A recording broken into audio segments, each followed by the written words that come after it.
جوانی میں تسبیح کی عادت ڈال لو. سمجھتے ہو؟ نہیں آ رہی سمجھ میں. جوانی میں کیا عادت ڈال لو؟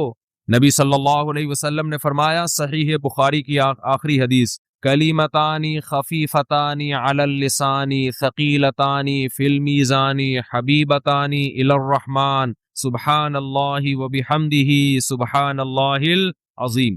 دو کلمات زبان پہ بہت ہلکے، ترازو میں بہت بھاری اور رحمان کو بہت محبوب. ایک سبحان اللہ وبحمدہ، دوسرا سبحان اللہ العظیم. یہ آپ نے اگر جوانی میں اپنے آپ کو ذکر کا عادی بنا دیا، بڑھاپا بڑا اچھا گزرے. ہماری مسجد میں ایک بزرگ ہیں، پابندی سے تراویح پڑھتے ہیں. آج فجر میں پتا چلا کہ روزانہ 20 پارے تلاوت کا معمول. میرا خیال ہے 70 سال عمر تو ہوگی. 70 سال میں روزانہ کتنے پارے پڑھ رہے ہیں؟ کیا یہ عادت انہوں نے بڑھاپے میں ڈالی ہے؟ بڑھاپے میں اتنی ہمت نہیں ہوتی. یہ عادت کب سے پڑی ہوئی ہوتی ہے؟ جوانی میں روز 20 نہیں پڑھتے ہوں گے، 2 پڑھتے ہوں گے، 3 پڑھتے ہوں گے. لیکن جیسے جیسے عمر بڑھ رہی ہے، وہ تعداد کم ہونے کے بجائے بولو وہ شوق بڑھتا چلا جا رہا ہے. عین ممکن ہے کچھ دنوں کے بعد یا چند سالوں کے بعد صحت اجازت نہ دے، عین ممکن ہے، لیکن شوق تلاوت کا کم ہونے کے بجائے بڑھے گا. اور اللہ اجر کس پہ لکھے گا؟ شوق پہ. حدیث میں آتا ہے کسی کا کوئی معمول تھا، صحت خراب ہونے کی وجہ سے معمول چھوٹ گیا تو اللہ اس کے اعمال میں وہ نیکی لکھتے رہتے ہیں. جیسے کسی نے ہمیشہ رمضان میں روزے رکھے ہوں، بڑھاپا آ گیا، شوگر، بیماریوں کی وجہ سے روزہ نہیں رکھ پا رہا، اب یہ تھوڑی کہ اللہ اس کا اجر ضائع کریں گے. اللہ کہیں گے تو نے ہمیشہ رکھے ہیں، اب مجبور ہے تو میں تیرے اعمال میں روزے لکھتا چلا جاؤں گا. تو آج آپ نے اپنے آپ کو میرے بھائی اللہ کا تھوڑا تھوڑا اللہ کا ذکر کی عادت ڈالو. میں نہیں کہہ رہا آپ سے زیادہ نہیں ہوتا تو وحشت نہ تھوڑا کر لو.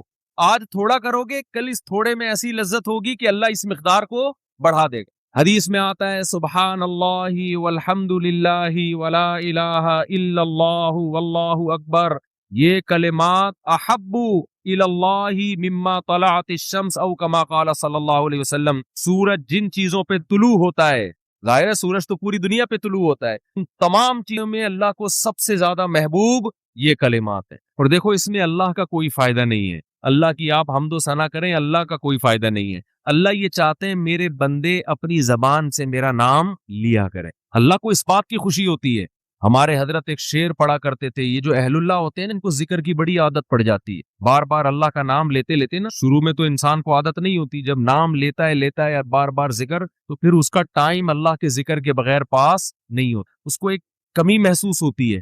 کسی کو چائے کی عادت پڑ جائے، چرس کی عادت پڑ جائے، سگریٹ کی عادت پڑ جائے، نہیں ملے تو تڑپتا ہے نا. تو جس کو ذکر کی عادت پڑتی ہے نا، اس کو جب ذکر کا ٹائم نہ ملے تو اس کا دل پریشان ہوتا، اس کو اللہ کے نام میں ایک چسکا آنے لگتا ہے. لیکن یہ پہلے دن نہیں ہوگا، عادت ڈالنی پڑے گی. تو روز آنا اس کا معمول بنا لیں، 100 دفعہ صبح، 100 دفعہ شام تسبیح کا معمول بنا لیں. اس سے کیا ہوگا؟ ابھی شاید دل نہ لگے آپ کا، لیکن جیسے جیسے عمر بڑھے گی اللہ کے نام کا چسکا لگنا شروع. بڑھاپا بہت اچھا گزرے گا اللہ کو یاد کر کے. کھوپڑی شریف میں بات آ رہی ہے کہ نہیں آ رہی؟ اور اگر ہر وقت دنیا کے تذکرے کرتے رہے نا، ہر وقت ویڈیو گیم لے کے بیٹھے ہیں، پب جی کھیل رہے ہیں، سانپ والا تو سانپ والا ختم ہو گیا، اب آ رہا ہے سانپ والا. نوکیا میں آتا تھا، سانپ لمبا ہوتا جا رہا ہے، اس کو پتہ نہیں فضول ٹائم ویسٹ کر رہے ہو. ہم پریشان ہوتے ہیں یار، ہمارے پاس کاموں کو نمٹانے کا ٹائم نہیں ملتا. ہم تو چاہ رہے کاش یہ دن 24 گھنٹے کے بجائے 48 گھنٹے کا ہو جائے. اور لوگ کیا کر رہے ہیں کہ وہ باقاعدہ ارادہ کر کے ضائع کر رہے ہیں ٹائم. ہمارے تو کام نہیں نمٹتے. جب ہم رات کو سونے کے لیے لیٹتے ہیں تو کہتے ہیں یار آج کا دن بھی گزر گیا اور کام ویسے کے ویسے ہی. اور ادھر باقاعدہ ارادہ کر کے جو ہے نا ٹائم ضائع کیا جا رہا ہے کہ چلو ٹائم ویسٹ کرتے ہیں. ایسی چیز میں ٹائم گزر جائے نا جو ذہنی تفریح کا ذریعہ بنے تو بھی ٹھیک ہے. گپ شپ لگا لو دوستوں کے ساتھ بیٹھ کر. یہ کیا ہے یار، دماغ کو خامخواہ کا تھکا رہے ہو بیٹھ کے. تو اگر پب جی کھیلنے کی عادت ڈال لی تو جاؤ گوروں کا بڑھاپا دیکھو. اولڈ ہاؤس میں بڑھاپے میں سنوکر کھیلتے ہیں، کیرم بورڈ کھیلتے ہیں، لڈو کا نہیں مجھے پتا، یہ چیزیں کھیل رہے ہوتے ہیں بڑھاپے میں. اور ہمارا بوڑھا بڑھاپے میں ایک دن میں 20 پارے ختم کر. سمجھتے ہو کہ نہیں؟ وہ نماز میں دل بہلا رہا ہے، وہ تہجد میں اس کا ٹائم گزر رہا ہے. کوئی ویڈیو نہ بنائے، لکھا ہوا ہے نا. تو یہ کیسی عجیب بات ہے. آپ جائیں وہاں. ایک صاحب نے مجھے کہا کہ میں نے یورپ میں بڈھی عورتوں کو دیکھا، بڈھی عورتیں 5-6 بڈھی عورتیں بیٹھی ہوئی اور جوا کھیل رہی ہیں، تاش کھیل رہی. کہہ رہے مجھے یاد آیا یار، ایک ہماری بوڑھی عورتیں مصلے پہ بیٹھی ہوتی ہیں، اللہ اللہ کر رہی ہوتی، آخری وقت اللہ کا نام لے کے گزار رہی ہوتی، اور ایک ہی بڑھیاں ہیں اور کیا کھیل رہی ہیں؟ تاش کے پتے. اچھا لگتے ہیں بڑھاپے میں یہ؟ ہمارے بوڑھے کو دیکھو، آدمی کا دل چاہتا ہے اس سے دعا کروائے کہ بابا جی میرے بھی سر پہ ہاتھ رکھ. جو تاش کھیل رہی ہو بیٹھ کے، اس بڈھی سے دل چاہے گا؟ اسے تو آدمی نصیحت کرے گا کچھ اور کر لے. تھوڑے دنوں میں اتنا راشا آئے گا نا ہاتھوں میں، تھوڑے دنوں میں، کہ ایک پتے کے بجائے دو گر رہے ہوں گے، دو پتے ایک ساتھ گر رہے ہوں گے. تو اس لیے کارآمد بنا لو، کچھ تھوڑا بہت اللہ کا نام لے لیا کرو. تمام دوائیں بچوں کی پہنچ سے. ایک اعلان کرنا ہے بس. پھر مسجد کمیٹی کی طرف سے ایک اعلان ہے. وضو خانہ، انڈر گراؤنڈ ٹینک اور باتھ روم اسٹور جو کہ کافی پرانے ہو گئے ہیں اور اب نئے سرے سے بنانے کی شدید ضرورت ہے. اس سلسلے میں آپ سے مالی تعاون کی درخواست ہے. اس کام میں تقریباً 20 سے 22 لاکھ کا خرچہ آ رہا ہے. یہ جو ہمارا وضو خانہ ہے، بہت سے نلکے ایسے آدمی جب بیٹھتا ہے تو ہوا بھی نہیں آ رہی ہوتی اس میں. ہوا آئے تو کم از کم آدمی تھوڑا سا سانس لے لے اس میں بیٹھ کے. خراب ہو گئے نلکے، اس کو ریپیئر کرنا ہے وضو خانے کو. اور اللہ بھلا کرے، یہ ٹینک ہمارا مسجد کے سامنے بہت پرانا ہے، گل گیا ہے، سڑ گیا ہے.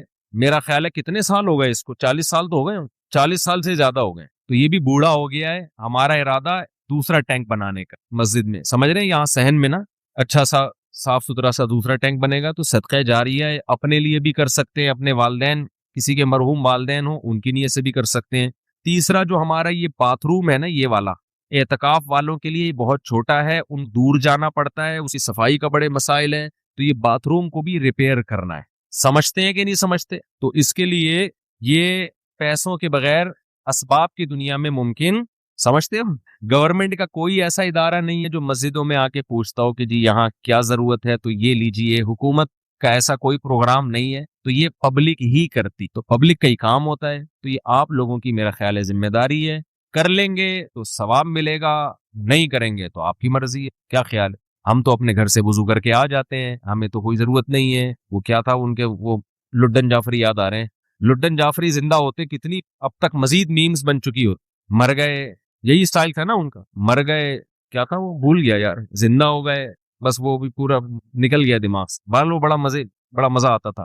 ابھی بھی میں سنتا ہوں بہت سارے لوگوں کی تقریریں، بڑی لمبی لمبی ادھر ادھر کی پھینک رہے ہوتے ہیں. تھوڑا انٹرٹین. پبجی سے اچھا ہے، پبجی کھیلنے سے اچھا ہے کہ دماغ فریش کرنے کے لیے نا فیس بک پر 2-4 اس طرح کے لوگوں کی تقریریں سن لیا کرو. بڑی لمبی لمبی پھینک رہے ہوتے ہیں، تو ان کے پھینکنے کے اسٹائل کو دیکھ کر نا آدمی تھوڑا سا فریش ہو جائے. پہلے ایک چینل آیا کرتا تھا، وہ نام نہیں ملوں گا فتنہ ہوگا، جب میں تھک جاتا تھا وہ چینل دیکھا کرتا تھا. اس میں کیلے ویلے قبلے کی طرف رخ، اس طرح کی چیزیں اس میں دکھا رہے ہوتے تھے کہ بڑا دماغ فریش ہو جایا کرتا تھا. تو اس طرح کی چیزیں دیکھ لیا کرو. یہ پبجی سے بہرحال تو خیر میں آپ سے یہ عرض کر رہا ہوں کہ مسجد کمیٹی کی طرف سے گزارش ہے. رمضان میں ویسے بھی صدقہ کرنے کا ثواب ڈبل ہو جاتا ہے، اور یہ تو سیدھا صدقہ جاریہ ہے. ٹینک بنے گا، نمازی وضو کریں گے، ثواب آپ کے کھاتے میں. اصل میں یہ چیزیں ہم دنیا میں دیکھ نہیں رہے ہیں نا. اللہ نے یؤمنون بالغیب، غیب کے پردوں میں چھپا دی ہیں ساری چیز. تبھی جس کا آخرت پر ایمان ہوتا ہے وہ کرتا ہے، جس کا ایمان نہیں ہوتا. اب دیکھو کوئی ایسا بزنس ہو جس میں آپ کو یقین ہو کہ 1 لاکھ روپے دوں گا تو اگلے مہینے پروفٹ 2 لاکھ ہوگا. ہر آدمی نوٹوں کی گڈیاں لے کے، قرضے لے کے آ کے کھڑا ہوا ہوگا، چوری کر کے لا کے دے رہا ہوگا کہ یار میں اس سے بعد میں معافی مانگ لوں. تو غیب کے پردوں میں اللہ نے جو چیز ڈال دی ہے تو وہ غیب نہیں. حضرت عثمان رضی اللہ تعالیٰ عنہ نے کنویں خرید کے وقف کیے. اتنا آج تک وہ وقف کنویں موجود ہیں. آج تک حضرت عمر کا وہ وقف باغ مدینہ میں موجود ہے. حضرت عمر نے باغ خرید کے اللہ کے نام پہ وقف کر دیا، آج بھی وہ مدینہ میں موجود. دیکھو کتنی بڑی تجارت. وہ سب ثواب کس کو مل رہا ہے؟ حضرت عمر. نبی نے فرمایا جس نے ایک درخت لگایا اور مر گیا، جب تک اس درخت سے انسان تر کی بات چرند پرند بھی کھائیں گے نا، اللہ کی مخلوق کو فائدہ ہو رہا ہے نا، پرندوں کو بھی. آپ نے فرمایا اللہ اس کے اجر کو بھی ضائع نہیں کرے گا، کیونکہ اللہ بخیل نہیں ہے. اللہ کیا ہے؟ قدردان ہے. تھوڑے کا بہت زیادہ دیتا ہے. تو وہ نوٹ کر رہا ہے سب چیز، اس لیے اس میں بڑھ چڑھ کر حصہ لیں. یہ دینے کس کو ہیں؟ پیچھے بیٹھے ہوئے. مسجد کی رسید، مسجد الفلاحیہ لکھی ہوگی تو وہ رسید لازمی لیں. سمجھتے؟ کافی ہو گیا. اچھا بھائی، یہ پرچی سی نے بھیجی ہے، وہ ہندو تھے، انہوں نے اسلام قبول کیا ہے. کہہ رہے ہیں آپ کے بیانات بھی سنتا ہوں، مولانا طارق جمیل صاحب کے بیان سن کر ان سے متاثر ہو کر اسلام قبول کیا ہے. تو یہ چونکہ بہت سارے غیر مسلموں کا مسئلہ ہے جو انہوں نے پوچھا ہے کہ اگر گھر میں کہتے ہیں میں شو کر دوں گا تو بڑے مسائل کھڑے ہو جائیں، گھر والوں کو بہت تکلیف ہوگی، خاندان میں مسائل ہیں، تو میں اپنے اسلام کو کیا چھپا سکتا ہوں؟ دیکھیں اس خوف سے چھپانا کہ گھر والوں کو پتہ چل گیا تو ان کو درد ہوگا، تکلیف ہوگی، یہ تو کوئی شرعی عذر نہیں ہے. جب میں نے دوسری شادی کی تھی میرے سارے خاندان کو بہت تکلیف ہوئی تھی، سب کو ہوتی ہے. تو اب آپ پہلی شادی کریں تو بھی تکلیف ہوتی ہے آج کل. آپ اگر پہلی ٹائم پہ کر لیں نا تو سب کو تکلیف ہوتی ہے. ابھی کوئی عمر تھی تمہاری شادی کرنے، یہ لوگ اس طرح بات کر رہے. اگر آپ نے اسلام قبول کیا ہے، آپ بتائیں گے تو گھر والوں کو تکلیف ہوگی اس سے، تو یہ کوئی شرعی عذر نہیں. ان کا تکلیف ہونا غلط ہے بھائی، کیوں ہو رہی ہے؟ لیکن اگر آپ کو یہ خطرہ ہے کہ تکلیف کی وجہ سے وہ آپ کو ٹارچر کریں گے، ماریں گے، قتل کر سکتے ہیں، یا بہت زیادہ ماریں گے، پیٹیں گے، بہت بہت زیادہ آپ پہ ذہنی دباؤ آپ کو دیں گے، تو پھر ایسی صورت میں شریعت نے اجازت دی ہے کہ آپ اپنا اسلام چھپا سکتے. الا من اکرہا وقلبہ مطمئن بالایمان، قرآن کی آیت ہے کہ جس کو زبردستی مجبور کیا جائے کفر پر، تو دل میں اگر وہ ایمان لے آتا ہے تو ایسی شدید مجبوری میں زبان سے وہ اپنے ایمان کو چھپا سکتا ہے. یہ بہت سارے غیر مسلموں کے ساتھ مسئلہ ہے آج کل. میں نے بتایا تھا کچھ دن پہلے بھی کچھ ہندو آئے تھے نا، ہندو فیملی آئی تھی مسلمان، ان کے ساتھ بھی یہی مسئلہ. جو بھی ایک بچہ مسلمان ہو، بچہ تو نہیں، یعنی 18 20 22 سال اس کی عمر ہوگی، وہ بھی اس کے ساتھ بھی یہ ٹینشن کہ اس کو مار رہے ہیں، پیٹ رہے ہیں گھر والے. تو ہندوؤں میں یہ شاید زیادہ ہوتا ہے، عیسائیوں میں میرا خیال ہے اتنا نہیں ہوتا. عیسائیوں میں بھی مسلمان ہوتے ہیں، جو میرے ہاتھ میں کبھی کوئی مسلمان ہوا ہے تو ان کے گھر کی طرف سے کوئی عام طور پر کوئی ٹینشن نہیں ہوتی، تھوڑا براڈ مائنڈڈ ہوتے ہیں لگتا ہے کرسچن لوگ. تو اب مسئلہ یہ ہے کہ ایسی مجبوری میں آپ اپنا ایمان چھپا سکتے ہیں. روزہ رکھ لیں، آپ روزے میں کہیں سفر پہ چلے جائیں یا کچھ ایسا تدبیر اختیار کر لیں. نماز بہرحال ہر صورت میں پڑھنی پڑے گی، چھپ کے پڑھ لیں. جیسے تیسے بہت سارے مواقع انسان کو چھپ کے پڑھنے کے ملتے ہیں نماز. تو اس طرح سے کچھ کر لیں گزارا. دعا کرتا ہوں اللہ آپ کو استقامت نصیب کرے. اور یہ کہتے ہیں وہ بڑے خوش قسمت لوگ ہیں جو مسلم گھرانے میں پیدا ہوئے ہیں. واقعی وہ بڑے خوش ہیں. ہمیں چونکہ قدر نہیں ہے، ہمارے ہاں تو نیکی نہ کرنا مشکل ہے، ہمیں تو اللہ نے نیکی پہ مجبور کر دیا ہے. تو جو روزہ کھائے گا وہ پٹے گا. رکھنا آسان ہے، کھانا مشکل ہو گیا ہے. تو یہ اللہ کی نعمت ہے کہ ہم جیسے نالائقوں کے لیے اللہ نے آسان کر دیا. قربانی تو ان غیر مسلموں کی ہوتی ہے جو قربانی دے کر آتے ہیں، پورا خاندان بائیکاٹ کرتا ہے اور پھر بھی وہ اپنے دین اور مذہب پہ قائم رہتے ہیں. تو قدر کرنی چاہیے. مفتی صاحب، ہم نے ایک ہی میت کا جنازہ پڑھا اور دوسرے مقام پر اسی میت کا جنازہ کیا ہم خود پڑھا سکتے ہیں، یعنی امامت کر سکتے ہیں؟ تفصیل سے بتائیں. ایک شخص ایک ہی میت کا جنازہ کئی دفعہ پڑھ سکتا ہے. ایک شخص ایک میت کا جنازہ بھی ایک دفعہ پڑھے گا اور میت کا جنازہ بھی ایک ہی دفعہ ہوگا، 2 دفعہ جائز نہیں ہے. جنازہ عبادت ہے، عبادتیں توقیفی ہوتی ہیں. توقیفی کا مطلب جیسے نبی سے منقول ہے ایسے ہی کرنا پڑے گا. ہمارے نبی سے کبھی کسی کے 2 دفعہ جنازہ منقول نہیں ہے. سمجھتے ہیں؟ تو اس لیے یہ جو آج کل میتوں کے ڈبل جنازے ہو رہے ہیں، ایک شہر میں اور ایک اپنے گاؤں میں، یہ غلط طریقہ ہے، ناجائز ہے، اس کو چھوڑ دینا چاہیے. ایک صورت میں 2 دفعہ جنازے کی اجازت ہے کہ میت کا جو والی وارث تھا اس کی پرمیشن کے بغیر کسی نے پڑھا دیا. جیسے میت کا بیٹا ہے، وہ کہہ رہا ہے ٹھہرو میں آ رہا ہوں، اور آپ نے پڑھا دیا، پھر اس کو یہ رائٹ ہے کہ وہ جنازہ ریپیٹ کروا سکے. لیکن اگر اس نے پرمیشن دے دی ہے، اس کو پتا ہے کہ شہر میں جنازہ ہو رہا ہے، اب وہ بھی دوبارہ نہیں پڑھا سکا، تو اس رسم کو ختم کرنا چاہیے، یہ ٹھیک نہیں ہے. مفتی صاحب، کیا ہم کسی شخص کو حجام کی دکان بنوا کر ٹھیکے پر دے سکتے ہیں؟ کیا اس کی کمائی حلال ہوگی حرام ہوگی؟ آپ کے لیے حلال ہے، آپ نے تو بال کاٹنے کے لیے دی ہے. اب وہ اگر داڑھی بھی کاٹ رہا ہے اور غیر شرعی بال بنا رہا ہے تو یہ اس کا ہیڈک ہے. آپ کے لیے دکان کرائے پہ دینا جائز ہے. مفتی صاحب، میرے ایک دوست نے آپ کا بیان سن کر اپنی چاچا کی بیٹی سے چھپ کر نکاح کر لیا. میں نے بیان میں کبھی بھی چھپ کے نکاح کرنے کی ترغیب نہیں دی ہے. چاچا کی بیٹی سے نکاح کر لیا، میرا بیان سن کے بہت اچھی بات ہے. چھپکے کا لفظ میں نے نہیں کبھی بھی کہا، یہ اپنی طرف سے جس نے بھی کیا خود کیا. اچھا میرے بھائی، جب کہ ان کا رشتہ آپس میں، ایک تو رومن اس میں لکھتے ہیں نا، اردو کو تو اردو اسٹائل میں لکھا کرو یار، اردو رسم الخط کا بیڑا غرق ہو جائے گا. جبکہ ان کا رشتہ بھی آپس میں ہوا ہوا ہے. اس نکاح کے بعد اب وہ ملتے بھی ہیں. پوچھنا یہ تھا کہ نکاح جائز ہے، اور اگر لڑکا فوت ہو جائے تو کیا حکم ہے؟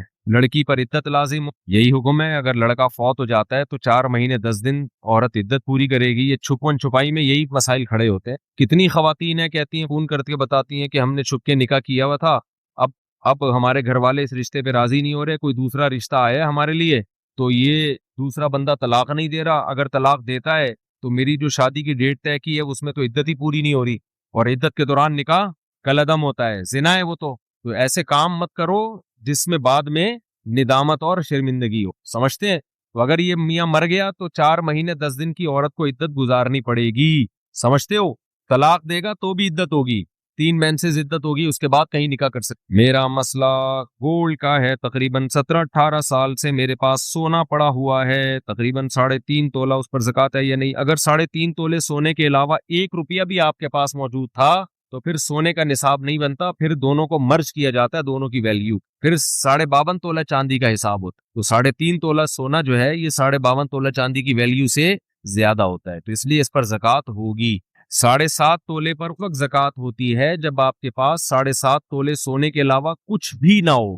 1 روپیہ بھی آپ کے پاس آ گیا نا تو پھر دونوں کو مرج کر کے ان کی ویلیو نکالی جاتی ہے, پھر ویلیو پہ زکوٰۃ ہوتی ہے, گولڈ پہ نہیں ہوتی, پھر ویلیو ہے اس کی, اور ویلیو میں چاندی کی ویلیو دیکھی جاتی ہے جو 52.5 تولہ چاندی. تقریباً ہر مہینے 1000 یا 150-1500 روپے شوہر دیتا ہے, جو بھی چیزیں لینے میں پہلے سے قدم. بھائی آپ پر یہ لازم ہے کہ آپ ہر مہینے اپنی جیب خرچی سے تھوڑے تھوڑے پیسے بچا کے رکھیں اور پھر اس پہ زکوٰۃ ادا کریں. آپ عورت پر لازم ہے اپنے گولڈ کی زکوٰۃ دے. وہ خواتین کہتی ہیں ہم کہاں سے دیں, نہیں ہوتا تو گولڈ بیچ کے, سمجھ رہے ہیں؟ اب پھر خواتین کو یہ ہوتا ہے کہ ہاں زکوٰۃ اتنے پیسے ہمارے اس میں نکل جائیں گے, تو زکوٰۃ میں تو پیسے ہی نکلتے ہیں بھائی. ایسا تو نہیں ہوتا نا کہ آپ پیسے بھی نہ دیں اور زکوٰۃ بھی ادا ہو جائے. سونا جب رکھا ہوا ہے تو اس کا یہ اللہ کی طرف سے حکم ہے, ورنہ تو لوگ غیر مسلم کیا کرتے ہیں, اتنے گولڈ بعض مالداروں نے جمع. چائنا میں وہ ملیشیا میں نے چائنیز کا قبرستان دکھایا تھا. ملیشیا میں نے ایک ولاگ بنایا, چائنا کے جو کروڑ پتی لوگ ہیں نا وہ اس قبرستان میں دفن ہوتے ہیں, ابھی بھی یوٹیوب پہ پڑا ہوگا. وہ اتنی دولت کی انبار لے کے دنیا سے جب جا رہے ہوتے ہیں نا تو رو رہے ہوتے ہیں کہ یار کروڑوں روپے ہمارے ہیں اور ہم مر رہے ہیں, کیونکہ پیسہ ہمیشہ جمع کرنے میں لگایا ہوتا ہے, خرچ کرنے کی توفیق ملی نہیں ہوتی. پھر وہ کیا کرتے ہیں, اس قبرستان میں کروڑوں روپے کی قبر خریدتے ہیں. وہ قبرستان غریب آدمی کے لیے نہیں ہے, کروڑوں روپے کی قبریں ہوتی ہیں, ان قبروں میں ان کے ساتھ ان کا پیسہ دفن ہوتا ہے. یہ میں نے پورا ولاگ بنا کے ڈالا تھا کہ دیکھ لو عبرت کی آنکھیں, کہ اگر دنیا میں پیسے سے, اس گولڈ سے محبت ختم نہیں کی نا تو یہ مرتے ہوئے ختم. ابھی جو پورا بیان یہی چل رہا تھا نا کہ پھر مرتے ہوئے ختم نہیں ہوتی, پھر مرتے ہوئے دل چاہتے ہیں قبر میں لے جاؤں میں کسی طرح. تو اب بحریہ ٹاؤن کا پلاٹ تو قبر میں لے جا نہیں سکتا, تو وہ کہتے ہیں بیچ کے پیسہ لے جاؤں میں. تو پیسے میں کیا ہے کہ وہ پھر وہاں لوگوں نے گڑبڑے شروع کر دی. جب اتنا پیسہ دفن ہوتا میت کے ساتھ تو چور ڈاکو سرنگ بنا کے قبروں سے پیسہ نکال کے لے جاتے. پھر وہاں قبرستان کی مینجمنٹ نے یہ کیا, کیونکہ وہ تو قبرستان والوں کا بزنس ہے, انہوں نے کہا بھائی یہ مہنگے, یہ بہترین بزنس بتایا میں نے آپ کو, جگہ خریدیں, بولے اس میں صرف مالدار لوگ دفن ہوں گے, قبر اتنے کی ہے, VIP قبر, اور اس میں جناب ڈاکٹر عامر لیاقت کا ایک قبرستان میں بیان کروا دیں آپ شب برات کے موقع پہ, ٹھیک ہے نا. تو پھر دیکھو اس قبر کی ویلیو دیکھو کہ تو دبا کے بکے گا وہ, تو قبریں بکیں گی نا, اور آپ بیٹھے بیٹھے کروڑ پتی بن جاؤ گے, خود غریب میں دفن ہو جاؤ, غریبوں کے قبرستان میں. قبریں تو اندر سے ایک ہی ایسی ہوتی ہیں, چاہے مالدار کی ہو یا غریب کی ہو, اندر سے حساب میں کوئی فرق نہیں. تو میں نے وہاں ولاگ بنایا. اب کیا ہے کہ وہاں چوروں نے وہ کرنسیاں نکالنا شروع کر دی, تو پھر انہوں نے یہ حل سوچا اس کا کہ قبرستان کی انتظامیہ نے ایک نئی کرنسی نکالی جو مارکیٹ میں چلنے والی نہیں ہے, لیکن وہ نئی کرنسی آپ کو اس کرنسی کے بدلے میں ملے گی اور وہ آپ کے ساتھ قبر میں دفن. تو میت کو یہ حسرت پوری ہو گئی کہ میں اپنا پیسہ اپنے ساتھ لے کے جا رہا ہوں. تو اس لیے اس دنیا کی محبت دل سے نہ نکالی نا تو بہت ہی برے ہو جاؤ گے. اس لیے خواتین نے گولڈ رکھا ہوا ہے, خوشی زکوٰۃ دیا کرو, خوشی. اللہ ہم سے, دیکھو گورنمنٹ کو کتنا ٹیکس دیتے ہیں یار, خوشی سے نہیں دیتے, زکوٰۃ سے کئی گنا زیادہ گورنمنٹ ٹیکس لیتی ہے ہم سے, اور اس کے بدلے میں دیتی سوائے نعرے اور سوائے وعدوں کے کچھ بھی نہیں ملتا ہمیں. جتنا ہم گورنمنٹ کو ٹیکس دیتے ہیں نا, کیا اس کے بدلے میں ہمیں فری علاج ملتا ہے؟ بولتے کیوں نہیں. کیا تعلیم ملتی ہے؟ گورنمنٹ اسکولوں میں تعلیم تو دیکھ لو, کھڑکیاں ہی نہیں ہے تو تعلیم کہاں سے ہوگی, دروازے نہیں ہے, ڈیسک نہیں ہے, اسکول ہی نہیں ہوتا بعض دفعہ تو, اور بچوں کے الاؤنس بھی جا رہے ہیں اور سب کچھ جا رہے ہیں. کتنا ٹیکس گورنمنٹ کو لوگ دیتے ہیں, دینا چاہیے, میں منع نہیں کر رہا آپ کو. اللہ آپ سے صرف 2.5% مانگ رہا ہے, اور دے اس کے بدلے میں بارشیں بھی وہ برسا رہا ہے, گندم بھی وہ پیدا کر رہا ہے, خربوزے بھی وہ پیدا کر رہا ہے, پکوڑے بھی وہ کھلا رہا ہے, ملائی اور پراٹھے بھی وہی کھلا رہا ہے, دودھ بھی وہ پلا رہا ہے, اتنا دے رہا ہے کہ میں تو کہتا ہوں اللہ اگر تو ہم سے کہتا کہ 2.5% رکھو اور 97.5% دے دو تو بھی کم تھا, سارا تیرا ہی تو دیا ہوا ہے, خوشی دیا کرو بھائی زکوٰۃ. اور پھر بتایا کہ اس کائنات میں جزوی تباہیاں بھی آئی ہیں اور ایک ایسی تباہی آنے والی ہے جس سے پوری کائنات کا نظام تباہ و برباد ہو جائے گا۔ فَإِذَا نُفِخَ فِي الصُّورِ نَفْخَةٌ وَاحِدَةٌ، سور میں پھونکا جائے گا ایک بار کا پھونکنا، اس سے ہوگا کیا؟ وَحُمِلَتِ الْأَرْضُ وَالْجِبَالُ، زمین کو اور پہاڑوں کو اٹھایا جائے گا، فَدُكَّتَا، کوٹ کے رکھ دیا جائے گا، دَكَّةً واحدہ، ایک ہی مرتبہ میں۔ سائنسدان یہ کہتے ہیں کہ کائنات ایک دھماکے سے بنی ہے۔ اب یہ تو سائنسدان ہی بتائیں گے کہ صحیح کہتے ہیں کہ غلط کہتے ہیں، لیکن قرآن یہ بتاتا ہے کہ بنی ایک دھماکے سے ہو یا 6 دھماکوں سے، تباہ ایک ہی دھماکے سے ہوگی۔ جیسے یہ جو بگ بینگ تھیوری ہے نا، کہ جو پہلا دھماکہ جس سے یہ کائنات ٹوٹ کے ایک دوسرے سے الگ ہوئی، اس میں 1 سیکنڈ میں جتنی تبدیلیاں ہوئی تھی نا، اس دھماکے کے پہلے سیکنڈ میں کروڑوں سالوں میں وہ تبدیلیاں نہیں ہوئی ہیں، 1 سیکنڈ میں جو تبدیلی ہوئی تھی۔ وَالسَّمَاءَ بَنَيْنَاهَا بِأَيْدٍ وَإِنَّا لَمُوسِعُونَ، قرآن کہتا ہے آسمان کو ہم نے اپنے ہاتھوں سے مضبوطی سے بنایا، بِأَيْدٍ یہ کنایا ہے مضبوطی سے، وَإِنَّا لَمُوسِعُونَ اور ہم اس میں وسعت دینے والے ہیں۔ قرآن میں 2 آیتیں ایسی ہیں جو بالکل آج کی سائنسی تھیوری سے میچ کرتی ہیں، اگرچہ سائنس قرآن کا ٹاپک نہیں ہے، قرآن کی آیتوں کو خام خام ایک کشید کے سائنس پہ لے کے جانا یہ ٹھیک عمل ہے نہیں، کیونکہ جو جس چیز کا موضوع ہوتا ہے نا اس کو وہیں رکھنا چاہیے۔ تھیوریز چینج ہوتی رہتی ہیں، آج کچھ ہے کل بدل جائے گی، لیکن 2 آیتیں ایسی ہیں جو آج جو اس کائنات کے بارے میں جو بہت ہی مشہور تھیوری ہے، ایسا لگتا ہے کہ بالکل اللہ نے اس کو بیان کیا ہے 1400 سال پہلے۔ ایک تو یہ کہ اولم یر الذین کفروا ان السماوات والارض کانتا رتقا ففتقناہما، کیا یہ کافر لوگ دیکھتے نہیں کہ یہ زمین اور آسمان بند تھے، ہم نے ان کو پھاڑ ڈالا۔ اب جو پرانے مفسرین ہیں وہ اس کا ترجمہ کرتے تھے بند تھے یعنی ان میں پانی نہیں برستا تھا، بارش نہیں ہوتی تھی، ہم نے کھول دیا، فتح پھاڑ ڈالا، کھول دیا۔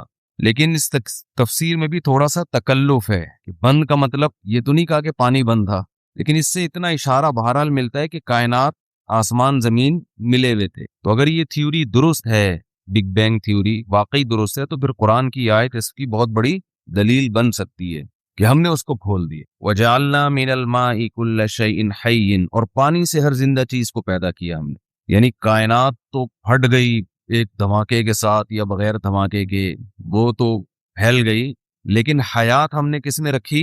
پانی میں۔ کبھی کہتے ہیں جہاں پانی ہے وہاں زندگی ہے، ہم نے پانی سے پیدا کیا، ہر زندہ چیز میں پانی کا عمل دخل ہے۔